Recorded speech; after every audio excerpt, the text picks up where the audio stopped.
அது இது சுத்தமாக நல்லா இல்லைங்க. அந்த ஆட்சியே நல்லா இல்லைங்க. வந்து அவங்க இறங்கி போகிறது நல்லது. போயிட்டு அந்த டான்ஸ் ஆடுறதே நல்லது அவனுக்கு. ஆட்சிக்கு தான் ஆட்சிக்கு லாய்க்கே விட மாட்டான். புரியுதா? அது சொல்லுங்க பார்த்தா கூட நானும் கண்டா கூட கல் இருக்கிறதுக்கு எறியறதுக்கு தான் இருக்கேன். அதுதான் சொல்கிறேன்ல. அவங்க செய்யறது சொன்னது எதுவுமே செய்கிறது இல்லை.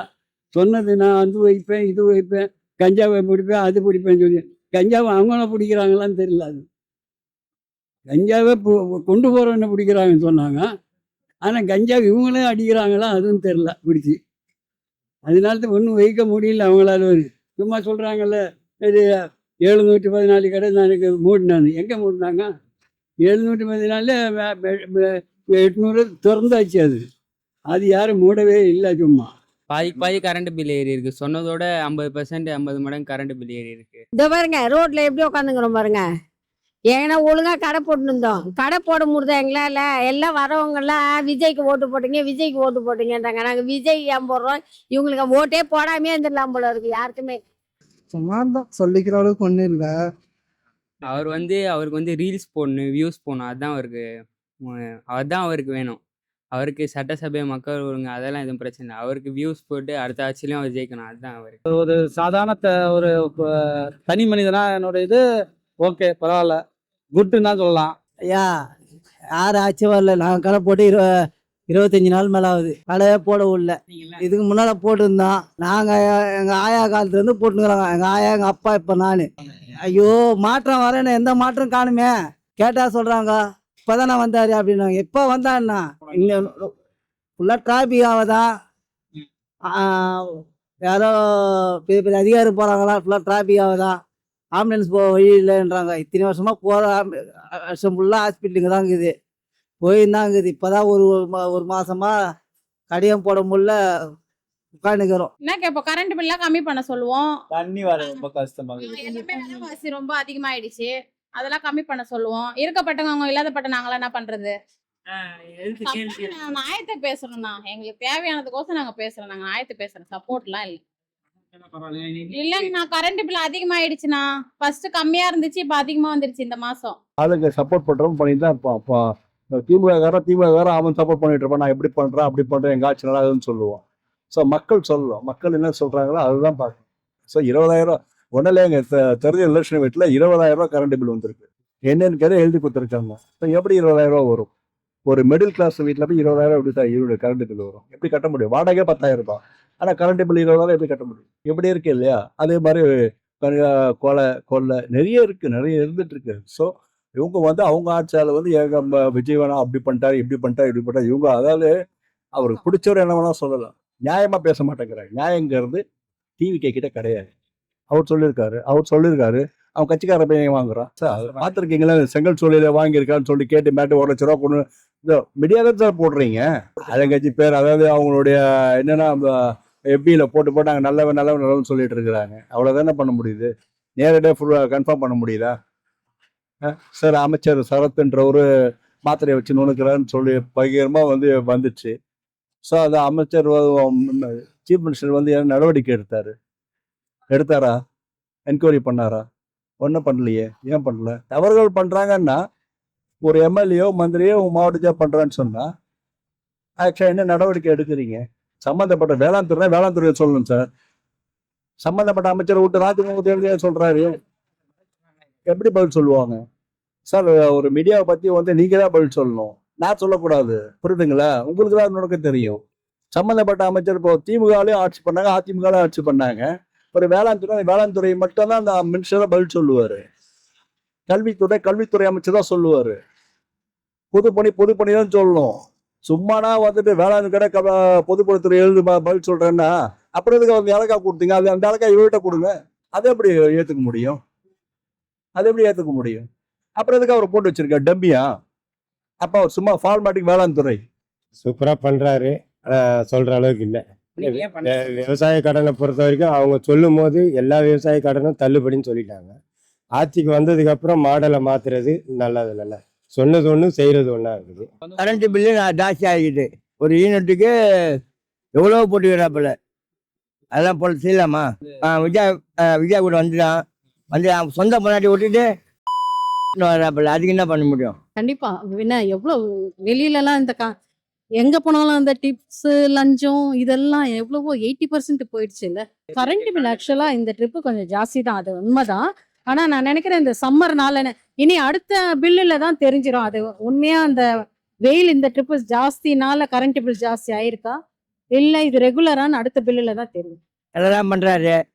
இது மாதிரி கார்பரேஷன்ல இருந்து ரேடு பண்ணி இந்த எல்லா கடையும் தூக்கிட்டாரு. தப்பு இல்லை. அது திமுக கழிச்சிருந்தா இந்த பிரச்சனையே கிடையாது. திமுக கழிக்காதனால தான் இதுமாரி பிரச்சனை வருது. பாவம் வியாபாரிங்க அவங்க ஏதோ கஷ்டப்படுறாங்க. 10 ரூபாய் கட்டிங்கன்னா வியாபாரம் பண்றாங்க. அவங்களாம் தூக்கலாம், தப்பு இல்லை.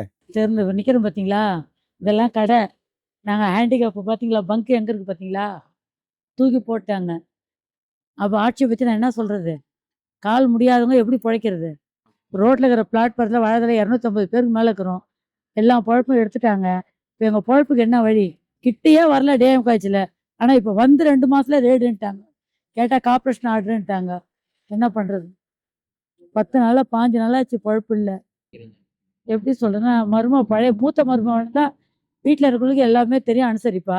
புதுசாக வந்து 2 மாதம் மருமக கிட்ட என்ன கேட்பேன்? அது மாதிரி தானே விஜய். 2 மாதம் தானே ஆகுது, 1 வருஷம் ஆனால் கேட்கலாம். இதானே பதில். நாட்டில் சட்டம் ஒழுங்கு சரியாக இருந்தால் இதெல்லாம் நடக்காது. ஒரே வார்த்தை. முக்கியஸ்தர்களை அணுகி வழக்கறிஞர்களோட கலந்தாலோசனை பண்ணி நடவடிக்கை எடுத்தால் நம்ம ஒழுங்காகும். எங்கள் கரண்ட் பில் அதிகமாக தான் இருக்குது, என்ன பண்ணுற? போய் பணத்தை கட்டிட்டு வந்து மற்ற பேசுகிறாங்க. வேறு ஒன்றும் சொல்ல இல்லை. அது என்ன முடிவு எடுக்குதோ, மக்கள் எதை நம்பி ஓட்டு போட்டாங்களோ அது இப்படிலாம் செய்ய வேண்டும். என்னை பொறுத்த வரைக்கும் நிறைய பேர் நோண்டுறாரு. நல்ல இருந்தாலும் நடக்குது. சரி, நீங்கள் சொல்றதெல்லாம் கரெக்டு தான். இதுக்கு முன்னாடி நடந்த ஆட்சியெல்லாம் எதுவுமே நடக்கல. மாசத்துல 10 நடந்தது. இன்னும் வந்து இப்போதானே வந்திருக்கிறாரு. எடுத்த பொண்ணு ஒன்றும் பண்ணிட முடியாது. கொஞ்சம் மேலே பண்ண முடியும். கவர்மெண்ட் சர்வே எடுத்துருக்கலாம். ஆனால் இந்த சர்வே எடுத்தது அவங்க நல்ல விஷயம் தான் எடுத்திருக்காங்க. அதுக்கு என்ன பண்ணணும்னு அவங்க யோசிக்கணும். முதல்ல வந்து இந்த போதை இல்லாத முதல்ல முக்கால்வாசி கிரைம் நடக்கிறதுக்கு காரணமே இந்த இதுதான். ட்ரிங்கிங் இந்த மாரி அடிஷனல் கெஞ்சா அதுதான். முதல்ல அதை ஸ்டாப் பண்ணல இந்த இதெல்லாம் வர வாய்ப்பே 100% வாய்ப்பு இல்லை. ப்ரோ அது ஓகே தான் ப்ரோ. அவர் வந்து இப்போ புதுசாக வந்திருக்கிறதுனால அவரோட பெஸ்ட்டாக அவர் கொடுத்துட்டு இருக்காரு. சரிங்களா? இப்போ நம்ம ஊர்லேயே இப்போ நிறைய பிரச்சனை போயிட்டு தான் இருக்குது, இல்லைன்னு சொல்லலை. கரண்ட் பில் பிரச்சனை இப்போ ஒரு ஸ்டேட்டில் பார்த்தீங்கன்னா, நம்ம இதுலேயே பார்த்தீங்கன்னா திருவத்தூரில் ஒரு பையன் இறந்துட்டான். அப்புறம் கள்ளக்குறிச்சியில் ஒரு பையன் இருந்துட்டான். அதெல்லாம் நடந்துட்டு தான் இருக்குது, இல்லைன்னு சொல்ல. கொஞ்சம் அதையும் அவங்க பார்த்தா நல்லா இருக்கும்னு தான் சொல்கிறோம் நாங்கள். ஆட்சி இப்போ அவங்க வந்து கொஞ்சம் பெஸ்ட்டாக தான் பண்ணுறாங்க, இல்லைன்னு சொல்லலை. ஆனால் இந்த மாதிரி விஷயத்தையும் அவங்க பார்த்தா கொஞ்சம் கரெக்டாக இருக்கும்னு தான் நாங்கள் விருப்பப்படுறோம். சொல்லியிருக்காங்க, இது வரைக்கும் நிறைவேற்றலை. மின்சார வண்டி ஃப்ரீனாங்க. ஆனால் ரீடிங் பார்த்தீங்கன்னா 20,000 ரூபா 28,000 ஒரு வீட்டுக்கு வரும்.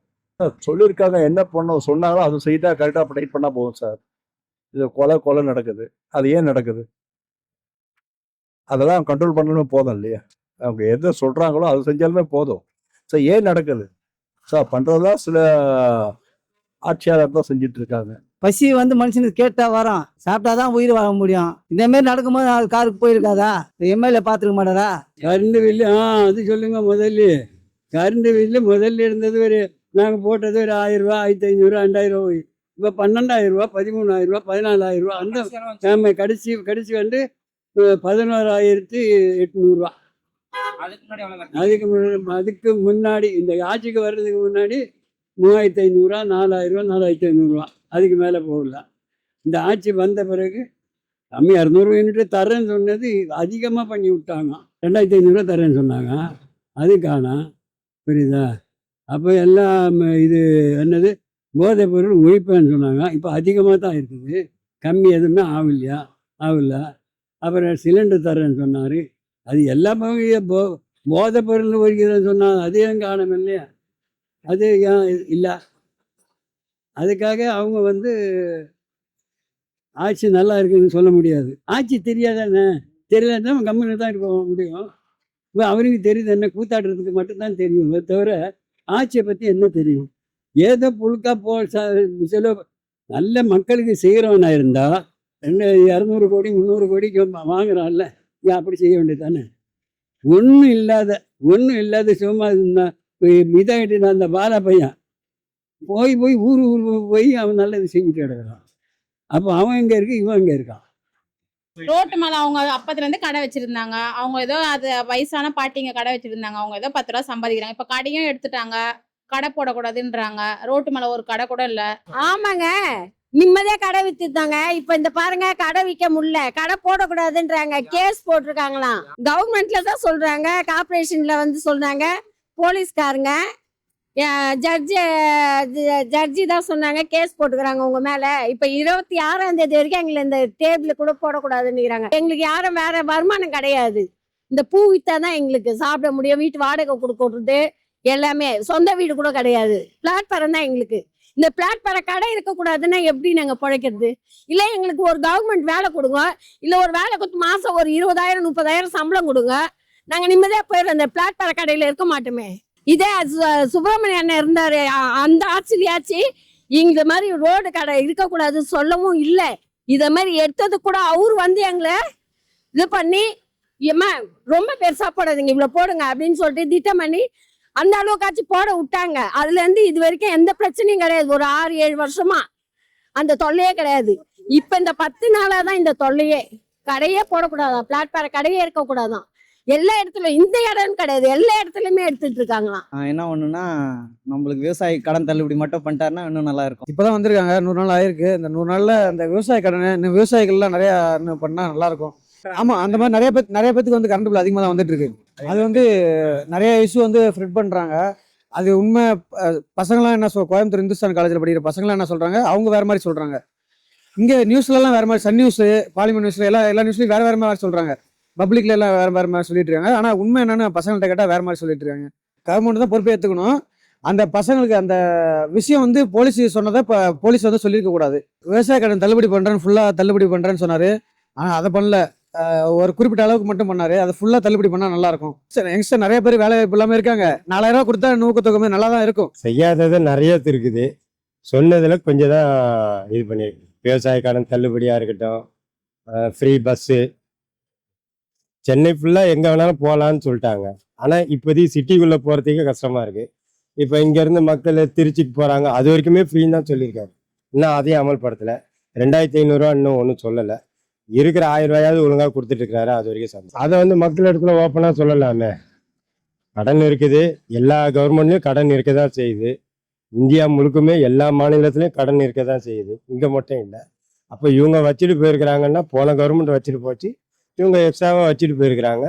இப்போ இவங்க வந்து இந்த 100 நாளுக்குள்ளே எவ்வளோ கடன் வாங்கியிருக்கிறாங்க, அதை ஓப்பனாக எதுவுமே ஸ்டேட்மெண்ட்டே இல்லை.